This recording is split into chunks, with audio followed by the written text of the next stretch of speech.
চেকটা কোথায়? স্যার, এই নিন চেক। সাহস তো কম নয় তোমার। এখন একটা কাজ করো, টেপ দিয়ে চেকটার প্রতিটা টুকরো জোড়া লাগাও, সাবধানে। জি স্যার। আর এই কাজটা শেষ হলেই তোমাকে চাকরি থেকে বের করে দেওয়া হবে। তুমি ফায়ার্ড। স্যার, কিন্তু আমি কি করেছি? আমি যে বললাম তোমাকে ফায়ার করছি তা শুনলে, কিন্তু তার আগে আমি কি বললাম সেটা শুনলে না। যদি জানতো টুকরো জোড়া লাগাতে হবে তাহলে এতটা ছিঁড়তই না। প্রণব ম্যানেজারের দিকে তাকাল। এই চেক আকরাম স্যারের, ঠিকমতো জোড়া লাগাও।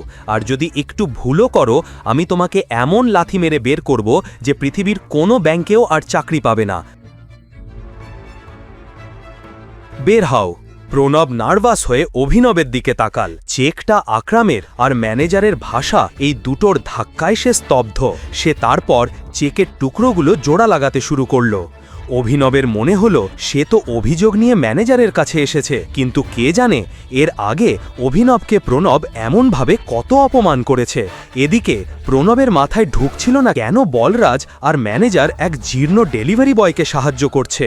অবশেষে প্রণব অনেক কষ্টে চেকটাকে জোড়া লাগাল। আমি সত্যিই খুব দুঃখিত। তা টাইগার এত বছর কোথায় ছিলেন? আপনি বলুন আমার বাবার সঙ্গে কিভাবে যুক্ত? আমি তার টিমের একজন সদস্য। শোনো, টাইগার ফিরে এসেছে ঠিকই, কিন্তু মন্টি আসা পর্যন্ত কেউ যেন কোনোভাবে পি না পায়। ঠিক কথা স্যার। আমাদের সিংহদের দলে একটা নেকড়ে ঢুকে পড়েছে, আর সে আমাদের সব তথ্য শত্রুদের দেবে। তাই সাবধানে থাকতে হবে টাইগার। নেকড়ে মানে গুপ্তচর? হ্যাঁ, মন্টি তোমাকে সব বিস্তারিত বলবে।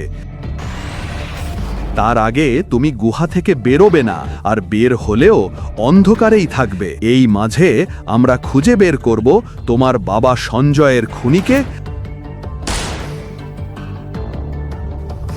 আর এই নেকড়েকেও। অভিনবের মাথায় একটাই নাম ঘুরছিল, মন্টি। যেভাবে রানা সঞ্জয়কে বিশ্বাসঘাতকতা করেছিল, অভিনব নিশ্চিত ছিল মন্টিও তার বাবার পথেই হাঁটবে। রানাকে নিজেদের লোক ভাবার জন্য সে লোকগুলোর ওপর করুণা হলো।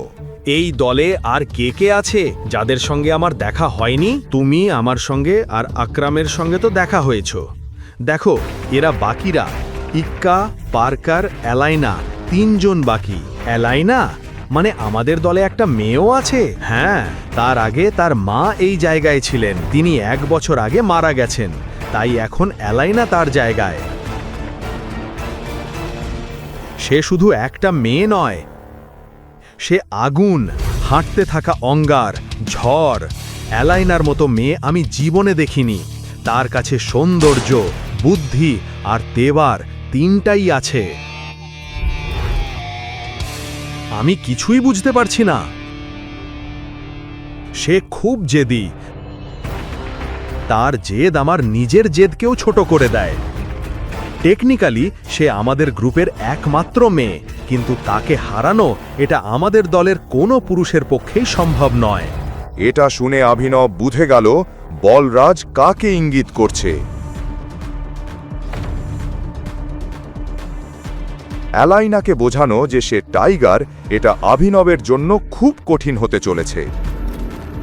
কিন্তু অভিনব এই চ্যালেঞ্জটা উপভোগ করছিল।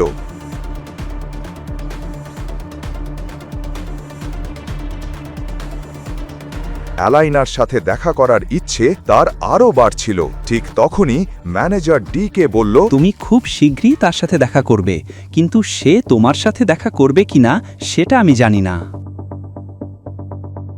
আমার মনে হয় না টাইগারের পক্ষে তাকে বোঝানো খুব কঠিন হবে। এই ছেলেটা আমার ভাবনার থেকেও আলাদা। ডিকের কান খাড়া হয়ে গেল।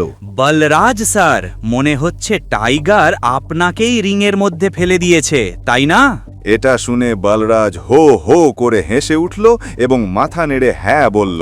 আচ্ছা টাইগার, এখন তোমার কত টাকা দরকার আমি দিয়ে দিচ্ছি, পরে একরাম স্যারের অফিস থেকে চেকটা রিইস্যু করিয়ে নেব। এখনই আমার 1 কোটি টাকা দরকার। 49 কোটি আমার অ্যাকাউন্টে জমা হয়ে যাবে। ঠিক আছে, করে দিচ্ছি। এটা শুনে ডিকে তার টাকার ব্যবস্থা করতে বেরিয়ে গেল। গল্পের বাকিটা জানতে দেখুন পরের এপিসোড শুধুমাত্র পকেট এফএম এর ইউটিউব চ্যানেলে। আর দ্য রিটার্ন অফ টাইগারের সব এপিসোড শুনতে বর্ণনায় দেওয়া লিংক থেকে পকেট এফএম অ্যাপ ডাউনলোড করুন।